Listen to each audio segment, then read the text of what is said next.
There are quite a few nighttime signs of diabetes that you should know about, and it's very important to recognize what your body's trying to tell you because so many people ignore these signs and they end up having more damage with their organs, especially the kidneys. The first one is getting up frequently at night, urinating. This is called nocturia. So you have too much sugar in your blood, and the kidneys filter the blood, and the body is naturally trying to get rid of this excess sugar because it's toxic.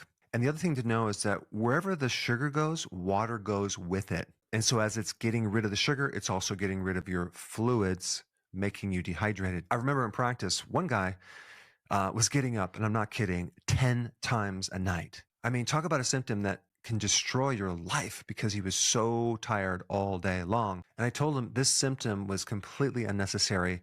We told him what to do, which I'm going to tell you what to do. And this advice corrected the problem within 3 days, and he was able to sleep through the night from there on out. And so this leads us with the number 2, which is excessive thirst. Now, of course, being a diabetic, you're going to be dehydrated, so you're going to constantly need water to hydrate yourself. But the other thing to realize is that when you're a diabetic or you have high sugar, you're also naturally going to retain sodium. And so if your body's going to hold this salt, it's also going to need more water. And so you have this feedback loop where you're drinking all this water, you're urinating excessively, which then creates dehydration, causes you to drink more, and this keeps going around and round and round. When you're getting rid of the water, you're also getting rid of potassium, magnesium, calcium, but for some reason you tend to retain more sodium.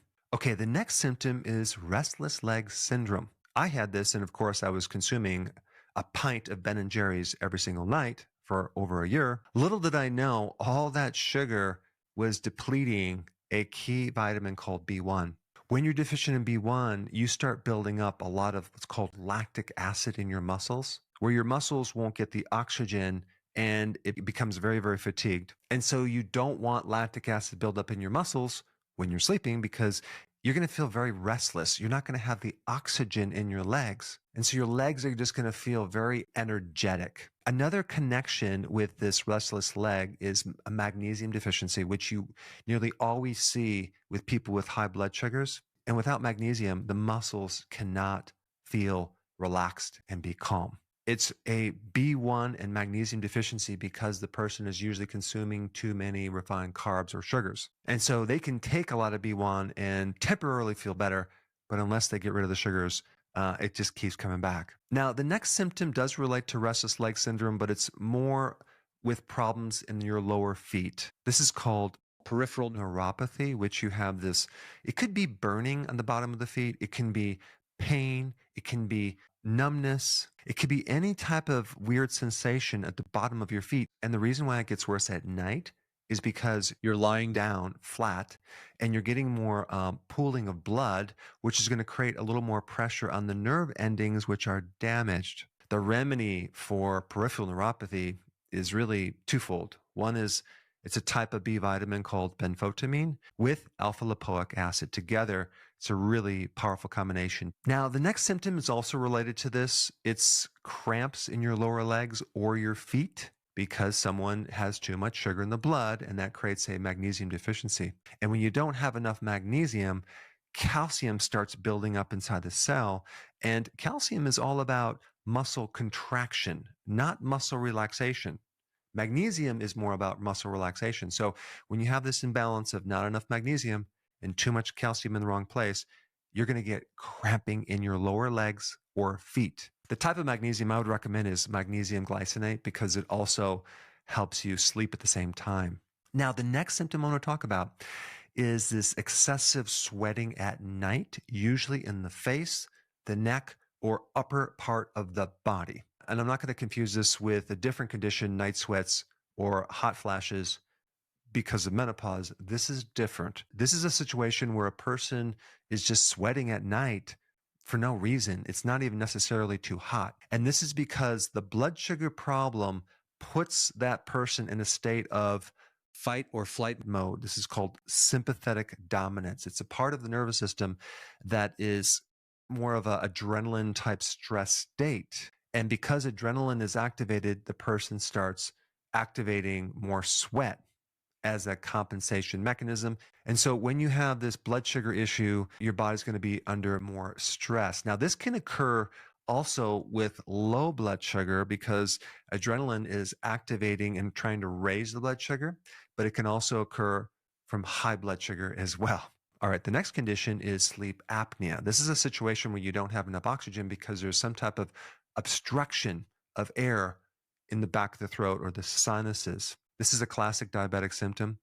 It usually occurs because the person has a lot of insulin that is pumping through their body. Doctors never measure it, but it's related to something called insulin resistance, where the body is trying to protect you from too much toxicity from glucose or sugar. And because insulin controls this whole thing, it creates this resistance to insulin, and so the door is blocked. But of course, the problem with this is you're going to gain a lot of weight because you have this compensating excess amount of insulin, which is a fat-storing hormone. Now, the next symptom has to do with just hypoglycemia, low blood sugar, because the body is going to want to get that sugar out of your bloodstream, and it does it with insulin. Like I said in the previous symptom, your insulin is going to be high, and the high insulin is going to try to push the blood sugars down. So you're going to wake up in the middle of the night, sometimes with low blood sugar. And one of the big problems with that is an activation of adrenaline.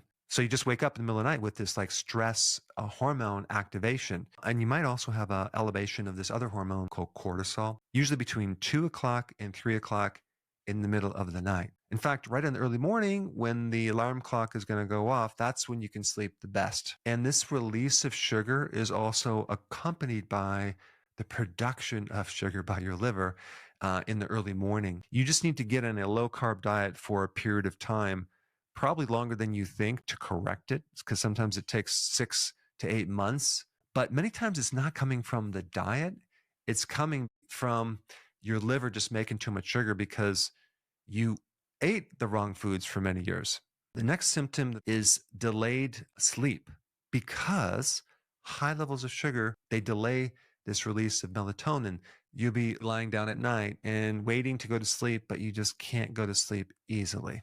The next symptom relates to gastric reflux or GERD, where you have to kind of sleep on this wedge or prop your pillows up because the acid is regurgitating from a valve in your esophagus. The reason for that is because the blood sugar issue is affecting the autonomic nervous system, which controls the valves of the body, including the valve on the top of the stomach. So we're getting this lack of control. I think a really good solution for that would be the low-carb ketogenic diet as a necessity, but also consuming 2 meals, the first meal in the morning, the second meal at lunch. Now, the reason that's going to help you is because you're getting maybe the same calories, but they're in the first part of the day, not the last part of the day, because your system is so slow. If you eat too late, things just kind of back up. The next symptom is either nightmares or very vivid dreams. Those are usually related to a neurotransmitter problem because you're very deficient in B1. One of the big things that deplete you of B1 is consuming too many carbs or even being a diabetic. And so when my children have nightmares, they'd always want me to give them some B1, which will handle that very quickly. Now, the next thing you might experience is a bit of high blood pressure in the middle of the night. This is called non-dipping. Typically, a person, when they go to sleep, should have things slow down. Pulse rate, blood pressure, that's called nocturnal dipping. But with diabetes, you have what's called non-dipping. It doesn't do that. The blood pressure is just going to start going up. You might not even feel your blood pressure, but you're just going to feel awake. The next symptom that occurs while you're sleeping with a blood sugar issue is heart palpitations. This is primarily because of the lack of electrolytes, potassium deficiency and magnesium deficiency. They would benefit greatly from a good electrolyte powder with a lot of magnesium and potassium. The next symptom is teeth grinding. The activation of the flight or fight mechanism or the sympathetic nervous system puts a person into a state of stress while they're sleeping. So their jaw muscles are activated and they're grinding their teeth. And the last symptom is a headache when you wake up in the morning. This usually occurs because you are very dehydrated and the brain needs enough fluid to prevent it from having pain and having pressure. Realize that it's not just about drinking more water to hydrate you. You need these electrolytes with it. Now that you know the clues, the question is what to do to really correct this once and for all. If you have not seen this video on what to eat to handle that, check it out. I put it right here.